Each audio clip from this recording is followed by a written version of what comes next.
கள்ளக்குறிச்சி மாவட்டம் சின்னசேலம் அடுத்த மூங்கில்பாடியில் புரட்சி தலைவி அம்மா மற்றும் புரட்சி தமிழர் எடப்பாடி கே பழனிசாமியின் பிறந்த நாளை முன்னிட்டு பிரம்மாண்ட பொதுக்கூட்டம். கழக பொதுச் செயலாளருக்கு உற்சாக வரவேற்பு வழங்கி விண்உயர மாலை அணிவித்து கழகத்தினர் வாழ்த்து முழக்கம்.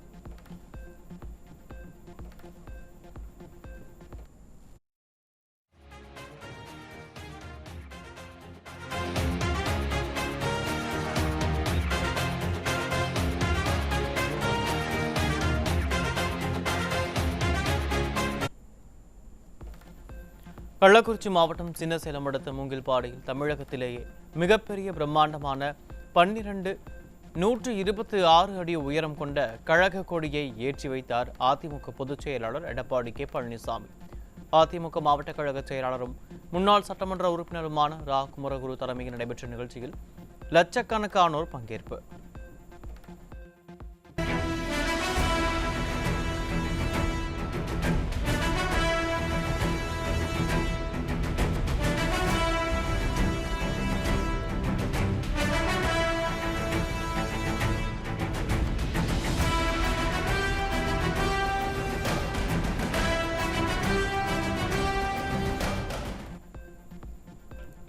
தமிழ்நாட்டில் தற்போது குடும்ப ஆட்சி, மன்னர் ஆட்சி நடைபெற்று வருகிறது. உங்கள் குடும்ப ஆட்சிக்கு முற்றுப்புள்ளி வைக்கிற தேர்தலாக 2026 சட்டமன்ற தேர்தல் அமையும் என அதிமுக பொதுச் செயலாளர் பேச்சு. மன்னர் ஆட்சி, குடும்ப ஆட்சி, வாரிசு அரசிலே இன்றைக்கு தமிழகத்திலே நடந்து கொண்டிருக்கிறது. இந்த குடும்ப ஆட்சிக்கு, மன்னர் ஆட்சிக்கு, வாரிசு அரசியலுக்கு முற்றுப்புள்ளி வைக்கின்ற தேர்தல் 2026 சட்டமன்ற தேர்தல். ஒரே ஆண்டில் 2 முறை விவசாய கடன் தள்ளுபடி செய்த அரசு அதிமுக அரசாங்கம். அதிமுக அரசு விவசாய மக்களுக்காக கொண்டு வந்த அனைத்து திட்டங்களையும் முடக்கிய அரசு திமுக அரசாங்கம் என கழக பொதுச் செயலாளர் குற்றச்சாட்டு. இன்னைக்கு விவசாயிகளுக்கா கூட்டுறவு கடன் தள்ளுபடி, 210 கோடி தள்ளுபடி. ஒரே ஆண்டில் 2 முறை வேளாண் பெருமக்களுக்கு கூட்டுறவு சங்கத்திலே வாங்கப்பட்ட பயிர் கடன் தள்ளுபடி செய்த ஒரே அரசாங்கம் இந்தியாவிலேயே அதிமுக அரசாங்கம். அதோட விவசாய தொழிலாளிக்கு பசு வீடுகள் அழகாக கட்டி கொடுத்தோம். விவசாயிகளுக்கு ஆடுகள் வளர்க்க பெண் தொழிலாளி கொடுத்தோம். கறவை மாடுகளை வழங்கினோம். இப்படி விவசாய பெருங்குடி மக்கள் நிறைந்த கள்ளக்குறிச்சி மாவட்டத்திலே என்னென்ன திட்டத்தை விவசாயிகளுக்கு செஞ்சால் அந்த விவசாயிகள் பயன்பெறுவார்கள், விவசாய தொழிலாளி பயன்பெறுவார்கள் என்று திட்டமிட்டு செயல்படுத்திய அரசாங்கம் அதிமுக அரசாங்கம். அதிமுக ஆட்சியில் 15,000 புதிய பேருந்துகள் வாங்கப்பட்ட நிலையில் ஸ்டாலின் ஆட்சியில் தமிழ்நாடு முழுவதும் ஓட்டை உடைசல் பேருந்துகள் மட்டுமே இயக்கப்படுகிறது என அதிமுக பொதுச் செயலாளர் குற்றச்சாட்டு. மீண்டும் அதிமுக ஆட்சி அமைந்தவுடன் விலையில்லா கால்நடை வழங்கும் திட்டம், மினி கிளினிக் மையம் உள்ளிட்ட அனைத்து திட்டங்களும் நிறைவேற்றப்படும் என உறுதி. நாங்க கட்டணமில்லா பேருந்து நீக்கணும்னு சொல்லி அந்த பேருந்துல ஏறி இறங்கினாதான் உயிர் உத்தரவாதம். ஓட்ட ஒடிசல் பேருந்து, அந்த பேருந்துல பயணம் செல்கின்ற போது அப்படியே ஒழுகுது, கொடை பிடிச்சிட்டு போறாங்க.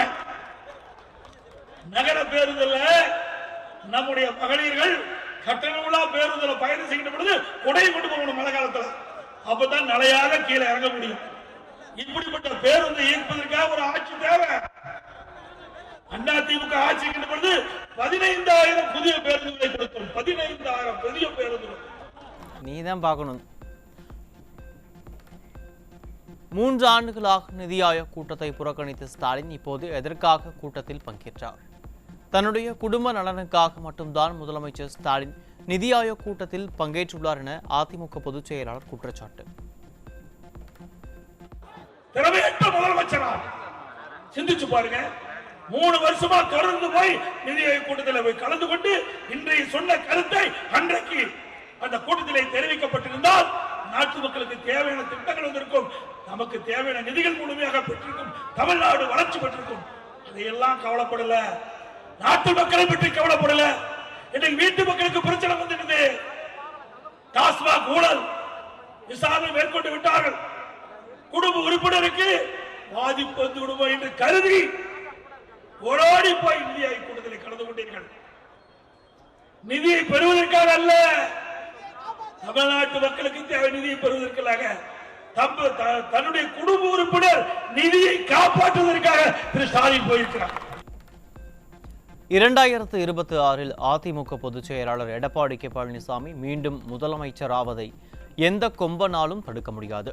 கள்ளக்குறிச்சி மாவட்டத்தை பெற்றுக் கொடுத்தவர் கழக பொதுச் செயலாளர் எனவும் அவரின் அறிவுரைகளை மக்களிடம் எடுத்துச் சென்று திமுகவை விரட்ட கழக நிர்வாகிகள் பாடுபட வேண்டும் எனவும் அதிமுக முன்னாள் சட்டமன்ற உறுப்பினர் ரா குமரகுரு வேண்டுகோள்.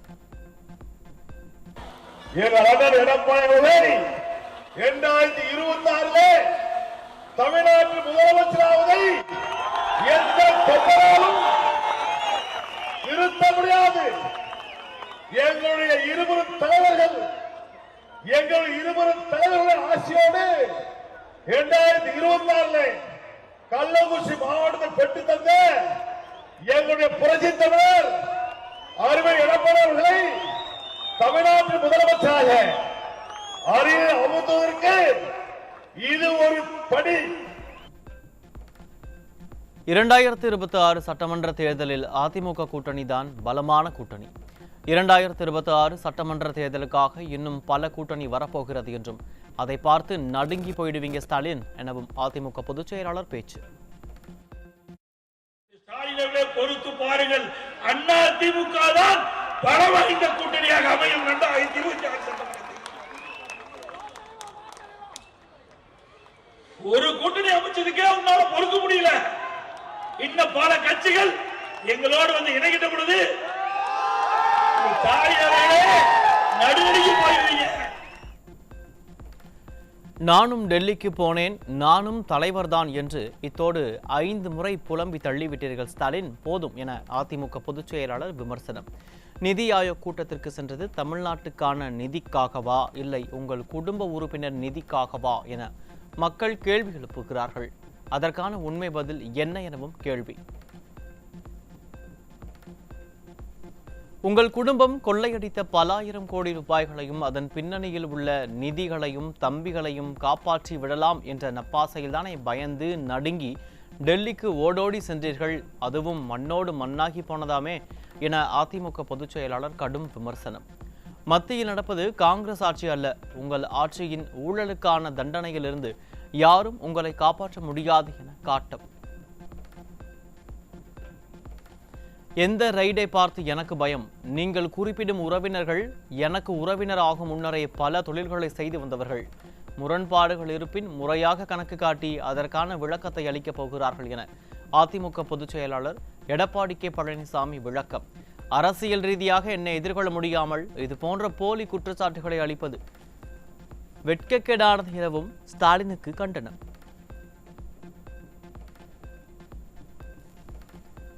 உங்கள் வீட்டு தம்பி ஆவதற்கு முன் ரதீஷ் யார், அவரிடம் என்ன சொத்து இருந்தது, இன்று ரதீஷ் மற்றும் அவரை சார்ந்தோரின் சொத்து மதிப்பு என்ன, இதையெல்லாம் நேரடியாக பேச நீங்கள் தயாரா என ஸ்டாலினுக்கு அதிமுக பொதுச் செயலாளர் கேள்வி. இத்தனை நாட்கள் உங்கள் அமைச்சர்கள் கதறியது போல் இப்போது நீங்களே களத்தில் இறங்கி கதறுவதை நான் மட்டுமல்ல தமிழ்நாட்டு மக்களும் ரசித்துக் கொண்டுதான் இருக்கிறார்கள் எனவும் விமர்சனம். முன்னாள் அமைச்சரும் அதிமுக தலைமை நிலைய செயலாளருமான SP வேலுமணி தலைமையில் அதிமுக சட்டமன்ற உறுப்பினர்கள் கோவை மாவட்ட ஆட்சியரிடம் நேரில் சந்திப்பு. கோவை மாவட்ட மக்களின் பல்வேறு பிரச்சனைகள், வளர்ச்சி பணிகள் ஆகியவற்றின் மீது உரிய நடவடிக்கை எடுக்க வேண்டும் என வலியுறுத்தல். ஆண்டுதோறும் 3% கட்டண உயர்வு தீர்மானத்தை ரத்து செய்ய நடவடிக்கை மேற்கொள்ள வேண்டும். ட்ரோன் சர்வே மூலம் சொத்து வரி திருத்தம் செய்து கூடுதலாக உயர்த்தப்பட்ட வரி உயர்வை உடனே திரும்பப் பெற வேண்டும் என ஆட்சியரிடம் வலியுறுத்தல். கேரள அரசுக்கு தமிழ்நாடு செலுத்த வேண்டிய பராமரிப்பு தொகையை செலுத்தாமல் காலம் தாழ்த்தியதால் கோவைக்கு வழங்கும் குடிநீர் அளவு குறைப்பு. துறை அதிகாரிகள் விழிப்புடன் செயல்பட மாவட்ட நிர்வாகம் நடவடிக்கை எடுக்க வேண்டும் என முன்னாள் அமைச்சர் SP வேலுமணி ஆட்சியரிடம் வலியுறுத்தல். கோவை மாவட்ட நிர்வாகத்திடம் அளிக்கப்பட்டுள்ள மனுவிற்கு 10 நாட்களில் நடவடிக்கை எடுக்க தவறினால் மாபெரும் போராட்டம் நடத்தப்படும். கோவை மாவட்ட நிர்வாகத்திற்கு முன்னாள் அமைச்சரும் அதிமுக தலைமை நிலைய செயலாளருமான SP வேலுமணி எச்சரிக்கை. மாநகராட்சி தான் இன்னைக்கு மோசமா இருக்கு, ரோடு பூரா மோசமா இருக்கு, உடனடியாக நடவடிக்கை எடுக்கணும். நான் கூடுதல் நிதி வேணும் சட்டமன்றத்தில் கேட்டிருக்கிறோம். நீங்கள் கண்டிப்பாக இந்த ரோடெல்லாம் சரி செய்யலை, இந்த நடவடிக்கை எடுக்கலை, குடிநீர் சரியாக வழங்கலைன்னா கண்டிப்பாக 10 நாள் பார்ப்போம். அதுக்கு பின்னால் மிகப்பெரிய போராட்டம் அதிமுக சார்பாக புரட்சித் தலைவர் எடப்பாடியாருடைய ஆணையை பெற்று மிகப்பெரிய போராட்டம் மக்களுக்காக நடத்தப்படும் என்பதை தெரிவித்துக் கொள்கிறோம். தமிழக மக்களை பாதுகாக்க தவறிய அரசாக நிர்வாக திறனற்ற ஸ்டாலின் அரசு உள்ளதாக அதிமுக முன்னாள் அமைச்சர் தங்கமணி குற்றச்சாட்டு. ஈரோடு மாவட்டம் அசோகபுரம் பகுதியில் கழக பொதுச் செயலாளர் பிறந்தநாளை ஒட்டி நலத்திட்ட உதவிகள் வழங்கும் நிகழ்ச்சியில் அதிமுக முன்னாள் அமைச்சர் தங்கமணி பேச்சு. இப்பொழுது நடைபெற்றுக் கொண்டிருக்கின்ற ஆட்சி மக்கள் விரோத ஆட்சி என்பது உங்களுக்கு நன்றாக தெரியும். என்று சொன்னால் இன்றைய தினம் இந்த ஆட்சியாளர்கள் 4 ஆண்டு காலத்திலே பார்ப்பீர்கள் என்று சொன்னால் 1000 ரூபாய் கொடுத்து விட்டோம், அதனால் மக்கள் எல்லாம் பெண்கள் எல்லாம் வாக்களித்து விடுவார்கள் என்று நினைத்துக் கொண்டிருக்கின்றார்கள். ஆனால் இன்று திரும்பிய பக்கமெல்லாம் கஞ்சா விற்கின்றது, போதை, கள்ளச்சாராயம், கொள்ளை என்று நடைபெற்றுக் கொண்டிருக்கின்றது. அதை பற்றி அவர்கள் கவலைப்படாமல் இருக்கின்றார்கள். அது மட்டுமல்ல, பள்ளிகளுக்கு பெண் குழந்தைகள் அனுப்ப முடியாத ஒரு சூழ்நிலை. ஏனென்று சொன்னால் கிட்டத்தட்ட 250க்கு மேற்பட்ட ஆசிரியர்கள் அந்த பள்ளியிலே படிக்கின்ற மாணவிகளுக்கு பாலியல் பலாத்காரம் செய்கின்ற ஆட்சி. ஏனென்றால் 10 ஆண்டு காலம் அம்மா இருந்தாலும் அவன் எடப்பாடியாக இருந்தாலும் இது போன்ற ஏதாவது ஒரு நிகழ்வு நடந்திருக்கிறதா என்பதை நீங்கள் சிந்தித்து பார்க்க வேண்டும். ஆக இந்த ஆட்சியை பொறுத்தவரை மக்களை பற்றி கவலைப்படாமல் நம்ம 1000 பேர் கொடுத்து விட்டோம், வாக்களித்து விடுவார்கள் என்று மக்களை பாதுகாக்க தவறிய அரசாக இந்த அரசு இருக்கின்றது. ஊழல் குற்றச்சாட்டில் கிடைக்கக்கூடிய ஆவணங்களை பார்க்கும்போது மொத்த டாஸ்மாகிலும் ஏதோ நடந்திருக்கிறது என்பது மட்டும் தெரிகிறது என உயர்நீதிமன்ற மதுரை கிளை நீதிபதி கருத்து. டாஸ்மாக் துறையில் ஊழல்களை அனுமதிக்க கூடாது என்றும் டாஸ்மாக் துறை தன் தவறுகளை உணர வேண்டும் என்றும் உயர்நீதிமன்ற மதுரை கிளை நீதிபதி புகழேந்தி அறிவுரை. தமிழ்நாட்டில் 6 மாநிலங்களவை எம்பிக்களின் பதவிக்காலம் முடிவடைய உள்ள நிலையில் ஜூன் 19ஆம் தேதி தேர்தல் நடைபெறும் என இந்திய தேர்தல் ஆணையம் அறிவிப்பு. மாநிலங்களவை எம்பிக்களாக உள்ள 6 பேரின் பதவிக்காலம் ஜூலை 24ஆம் தேதியுடன் முடிவடையும் நிலையில் தேர்தல் அறிவிப்பு.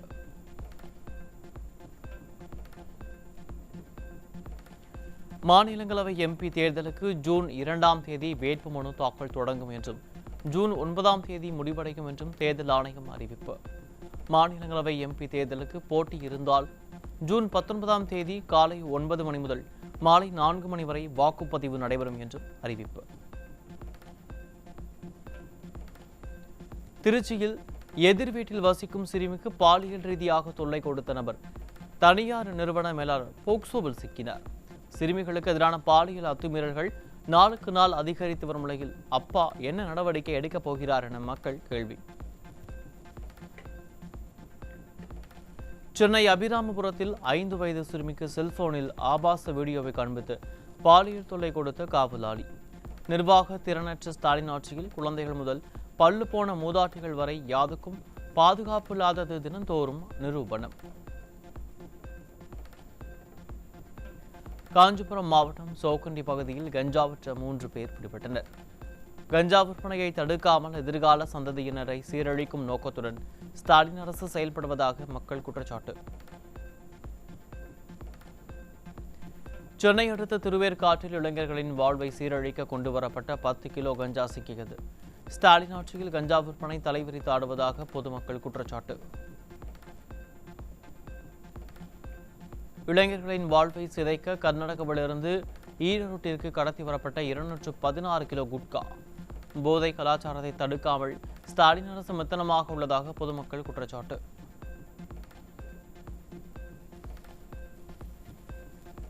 கோவை மாவட்டம் கருமத்தம்பட்டி பகுதியில் சுமார் 228 கிலோ புகையிலை பொருட்களை கடத்தி வந்த நபர் சிக்கினார். கும்பகர்ண தூக்கத்தில் உள்ள ஸ்டாலின் அரசு உரிய நடவடிக்கை எடுக்குமா என பொதுமக்கள் கேள்வி. திருப்பத்தூர் மாவட்டம் ஜோலார்பேட்டை அருகே ஜாமீனில் வெளிவந்த நபர் பட்டப்பகலில் கொலை செய்யப்பட்டதால் பொதுமக்கள் அதிர்ச்சி. காவல் நிலையத்தில் கையெழுத்திட செல்வதற்காக பொன்னேரி பேருந்து நிலையத்தில் மனைவியுடன் காத்திருந்த போது மர்ம நபர்கள் வெறிச்செயல்.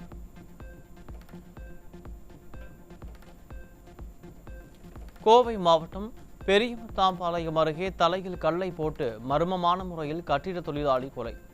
ஸ்டாலின் திமுக ஆட்சியில் காவல்துறை முறையாக ரோந்து பணி மேற்கொள்ளாததால் மர்ம மரணங்கள் தொடர்கதையாகி வருவதாக மக்கள் குற்றச்சாட்டு. தருமபுரி மாவட்டம் பொமிடி அருகே குடும்ப தகராறில் மனைவியை அரிவாளால் வெட்டிய கொடூர கணவர்.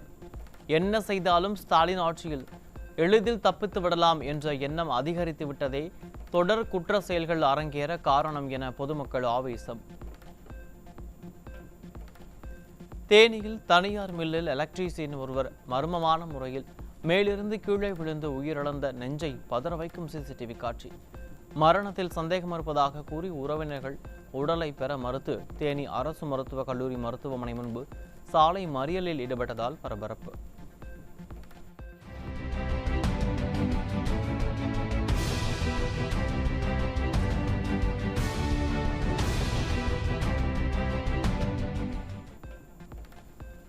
சென்னை திருவான்மியூரில் SBI வங்கியின் ATM மையத்தில் கொள்ளையடிக்க முயன்ற உத்தரப்பிரதேச மாநில கொள்ளை கும்பல் சிக்கியது.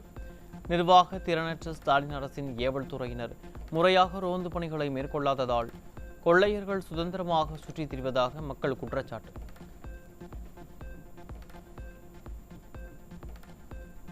விழுப்புரத்தில் வீட்டின் பூட்டை உடைத்து 15 சவரன் தங்க நகைகள் 20,000 ரொக்கம் உள்ளிட்டவற்றை கொள்ளையடித்துச் சென்ற நபர்கள். திமுக MLA வீட்டின் அருகே கொள்ளை சம்பவம் அரங்கேறிய நிலையில் விடியாரசின் ஏவல் துறையினர் முறையாக விசாரணை நடத்தி கொள்ளையர்களை கண்டுபிடிப்பார்களா என மக்கள் கேள்வி. திருவள்ளூர் அருகே 3 ஆண்டுகளுக்கு முன்பு 30 சவரன் நகை காணாமல் போனதாக புகார் கொடுத்தும் காவல் நிலையத்திற்கு 88 முறை நடையாய் நடந்தும் நடவடிக்கை இல்லை என பாதிக்கப்பட்டவர் கண்ணீர் மல்க வேதனை. பாதிக்கப்பட்டவருக்கு நியாயம் தேடி தராமல் 3 வருடங்களாக ஸ்டாலின் அரசின் காவல்துறை உறங்கிக் கொண்டிருக்கிறதா என மக்கள் கேள்வி. கள்ளக்குறிச்சி மாவட்டம் பெருமங்கலம் கிராமத்தில் JCB வாகனம் மூலம் வீட்டை சூறையாடிய திமுக ஊராட்சி மன்ற தலைவர் பெண்கள் மீது கொலைவெறி தாக்குதல் நடத்தியதால் பொதுமக்கள் அதிர்ச்சி. திறனற்ற ஸ்டாலின் ஆட்சியில் திமுகவினரால் பெண்கள் பொதுமக்களுக்கு பாதுகாப்பு இல்லாத நிலை அதிகரித்து வருவதாக மக்கள் வேதனை. நைட்டு 9 மணிக்கு ஊராட்சி மன்ற தலைவர் வேல்முருகன் வந்து அவரோட சொந்த இயந்திரமான JCB எடுத்துக்கிட்டு 20 அடியாட்களை கடப்பாறை மம்முட்டி எல்லாரையும் எடுத்துட்டு வந்து எல்லாரையும் அடிச்சு நைட்டு துன்புறுத்தி எங்க வீட்டு முன்னாடி போட்டிருந்த ஷெட்டெல்லாம் வந்து உடைச்சு JCB இயந்திரத்தை வச்சு உடைச்சு எல்லாம் பண்ணிட்டாங்க. இதுக்கு ஆதாரம் இது வந்து நாங்கள் ஃபோட்டோ மூலமாகவும் நாங்கள் காமிச்சிருக்கோம். மருத்துவமனையில் நேற்று நைட்டு 12 மணிக்கு வந்து அட்மிட் பண்ணாங்க. இப்போ நாங்கள் சேர்ந்து ஒரு 10 மணி நேரத்துக்கு மேலே ஆகுது. யாரும் வந்து இன்ன வரைக்கும் காவல் நிலையத்திலேருந்து வந்து யாருமே எங்களை விசாரிக்கல. இவங்க பொம்பளைங்க தானே இருக்காங்க, இவங்களை வந்து நம்ம வந்து பற்றி கொன்றலான்ற ஒரு வெறித்தன்மை வந்தாங்க.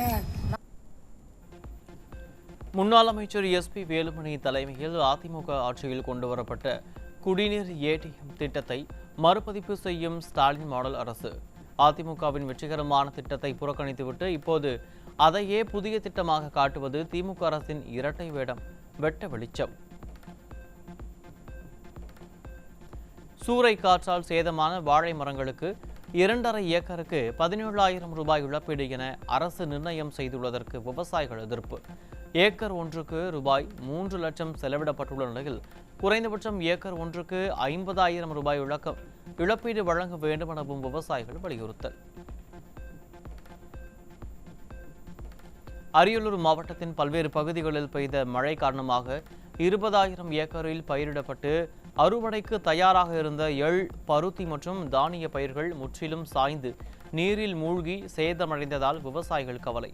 கடன் வாங்கி சாகுபடி செய்த பயிர்கள் மழையில் மூழ்கி சேதமடைந்த பயிர்களை வேளாண் துறை அதிகாரிகள் பார்வையிட்டு இழப்பீடு வழங்க வேண்டும் என விவசாயிகள் வலியுறுத்தல். புதுக்கோட்டையில் உதயநிதியுடன் போட்டோ எடுக்க முயன்ற வழக்கறிஞரிடமிருந்து 50,000 ரூபாய் பணம் திருடு. துணை முதலமைச்சர் பங்கேற்ற நிகழ்ச்சியில் பிக் பாக்கெட் கொள்ளையர்கள் சர்வசாதாரணமாக சுற்றித் திரியும் நிலையில் இதுதான் சட்டம் ஒழுங்கு சிறப்பாக இருக்கும் லட்சணமா என மக்கள் கிண்டல். தமிழக அரசு குட்கா, பான் மசாலா தடையை மேலும் 1 வருடத்துக்கு நீட்டித்துள்ளது வெறும் கண் துடைப்பு நாடகம் என மக்கள் விமர்சனம். 2013 முதல் தடை இருந்தும் குட்கா விற்பனை தொடர்வதால் திராவிட மாடல் அரசு அமலாக்கத்தில் தோல்வியடைந்திருந்தது.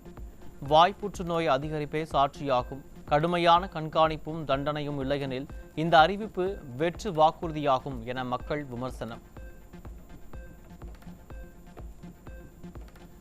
சிவகங்கை அருகே காதலித்து திருமணம் செய்து ஏமாற்றிய நபர் மீது நடவடிக்கை எடுக்காததால் காவல் கண்காணிப்பாளர் அலுவலகம் முன்பு தர்ணாவில் ஈடுபட்ட இளம்பெண் வலுக்கட்டாயமாக இழுத்துச் செல்லப்பட்ட அவல.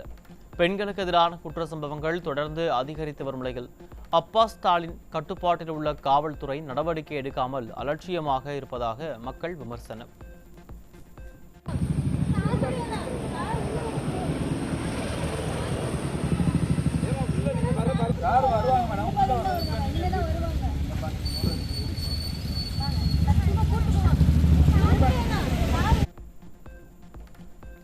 கோவை எம்ஜிஆர் மார்க்கெட் மழைநீருடன் சேரும் சகதியுமாக காட்சியளிப்பதால் வியாபாரிகள், தொழிலாளிகள் அவதி. கும்பகர்ண தூக்கத்தில் இருக்கும் மாவட்ட நிர்வாகம் தூய்மை பணிகளை மேற்கொள்வதில் தோல்வி அடைந்துவிட்டதாக மக்கள் விமர்சனம். தமிழகத்தில் சத்துணவு மையங்களில் 63,000க்கும் மேற்பட்ட பணியிடங்கள் காலியாக இருப்பதாக அதிர்ச்சி தகவல். கோரிக்கைகளை நிறைவேற்றாமல் செவிடன் காதில் ஊதப்பட்ட சங்கு போல விடியா ஸ்டாலின் மாடல் அரசு உள்ளதாக மக்கள் குற்றச்சாட்டு. சென்னை தேனாம்பேட்டையில் 2 இருசக்கர வாகனங்கள் நேருக்கு நேர் மோதி விபத்துக்குள்ளானதில் ஒருவர் உயிரிழந்த பரிதாபம்.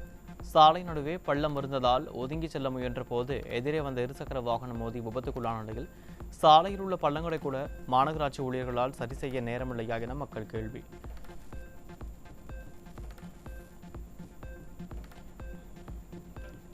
அன்று கருணாநிதி தம்பி வா தலைமை ஏற்க வா என இளைஞர்களை சீரழித்தார். இன்று அன்பு தம்பி அனைத்தையும் சுருட்டி வா குடும்பத்தில் பதுக்கிட வா என மகனுடன் சேர்ந்து ஸ்டாலின் இளைஞர்களை சீரழித்துக் கொண்டிருப்பதாக மக்கள் விமர்சனம்.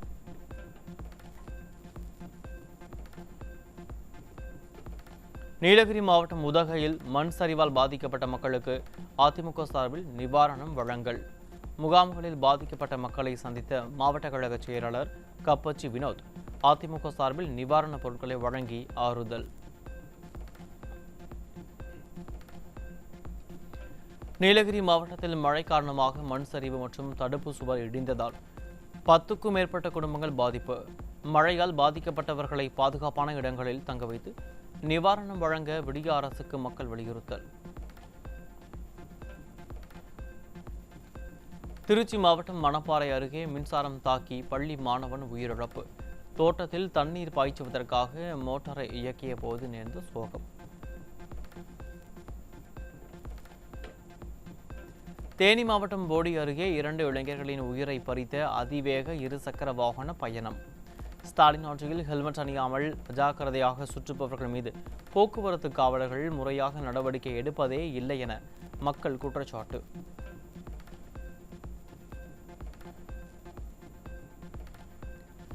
பெரம்பலூர் அருகே லாரி மீது வேன் மோதி பயங்கர விபத்து. காயமடைந்த 15க்கும் மேற்பட்டோர் மருத்துவமனையில் அனுமதி.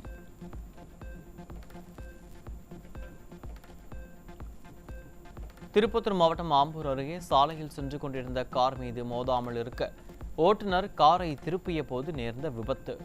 இருசக்கர வாகனத்தின் மீது மோதி பழக்கடைக்குள் புகுந்த கார் மின்கம்பத்தின் மீது மோதி விபத்துக்குள்ளான பரபரப்பான சிசிடிவி காட்சி வெளியானது.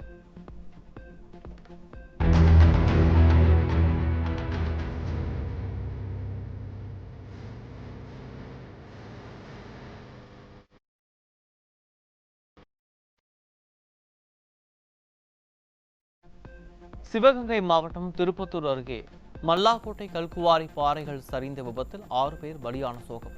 உரிமம் காலாவதியான பிறகும் 8 மாதங்களாக கல்குவாரி இயங்கி வந்ததும் அம்பலமான நிலையில் கும்பகர்ண தூக்கத்தில் இருந்த ஸ்டாலின் அரசின் மாவட்ட நிர்வாகம் நடவடிக்கை எடுக்குமா என மக்கள் கேள்வி. திண்டுக்கல்லில் கோயில் நில ஆக்கிரமிப்பு தொடர்பாக திமுக கிளை செயலாளருக்கு ஆதரவாக செயல்படும் காவல்துறையை கண்டித்து மாவட்ட ஆட்சியர் அலுவலக முற்றுகை. ஸ்டாலின் ஆட்சியில் காவல்துறையினர் குற்றவாளிக்கு சாதகமாகவே செயல்படுவதாக பொதுமக்கள் குற்றச்சாட்டு. தருமபுரி மாவட்டம் பாலக்கோடு அருகே குற்றவாளியை ஜாமீனில் விடுவிக்க 10,000 ரூபாய் லஞ்சம் வாங்கிய தலைமை காவலர். ஸ்டாலின் ஆட்சியில் அமைச்சர்கள் முதல் காவலர்கள் வரை குற்றவாளிக்கு உடந்தையாக இருக்க லஞ்சம் வாங்கிவிட்டு தங்களை பல்வேறு இன்னலுக்கு ஆளாக்குவதாக மக்கள் கொந்தளிப்பு. திருப்பத்தூர் அரசு போக்குவரத்து பணிமனையில் கிளை மேலாளர் சாதி ரீதியாக துன்புறுத்துவதாக கூறி மன உளைச்சலில் இருந்த ஓட்டுநர் பெட்ரோல் ஊற்றி தற்கொலைக்கு முயற்சித்ததோடு பணிமனை மேலாளரையும் கட்டிப்பிடித்ததால் பெரும் பரபரப்பு. சாதி மதம் இல்லை என மேடையில் வெற்று வசனம் பேசும் ஸ்டாலின் பணியாளர்களை துன்புறுத்துபவர்கள் மீது நடவடிக்கை எடுக்காமல் தூங்குகிறாரா என மக்கள் கேள்வி. திருவள்ளூர் மாவட்டம் திருத்தணியில் அரசு பொது மருத்துவமனை அருகே கழிவு நீரை மின் மோட்டார் மூலம் சாலையில் விடும் அவலம். நோய் தொற்று பரவும் அபாயம் உள்ளதால் ஸ்டாலின் அரசின் மாவட்ட நிர்வாகம் சுகாதாரத்துறை என்னதான் செய்கிறது என மக்கள் கேள்வி.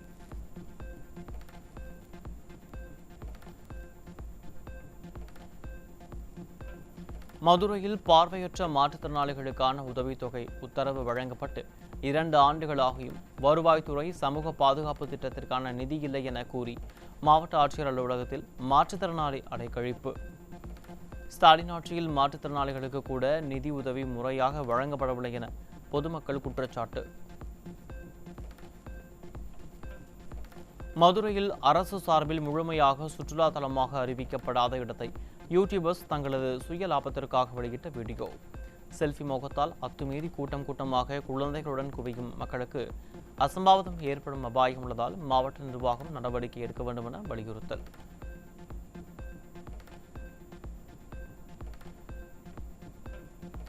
திருவாரூர் மாவட்டம் குடவாசலில் பணம் இல்லாத ஏடிஎம் கார்டை கொடுத்து முதியவரை லாபகமாக ஏமாற்றி பணம் எடுத்த இளைஞர் தலைமறைவு. ஸ்டாலின் ஆட்சியில் காவல்துறை அலட்சியம் காட்டுவதாக மக்கள் கொந்தளிப்பு.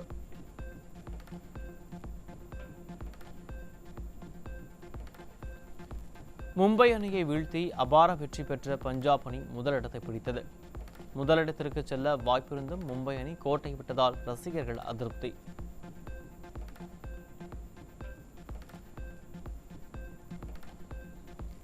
ஐபிஎல் போட்டியின் 70வது லீகில் லக்னோ மற்றும் பெங்களூரு அணிகள் மோதல். ஆறுதல் வெற்றி பெற லக்னோ அணியும் 2வது இடத்திற்கு முன்னேற பெங்களூரு அணியும் முனைப்பு காட்டுவதால் ரசிகர்கள் ஆவல்.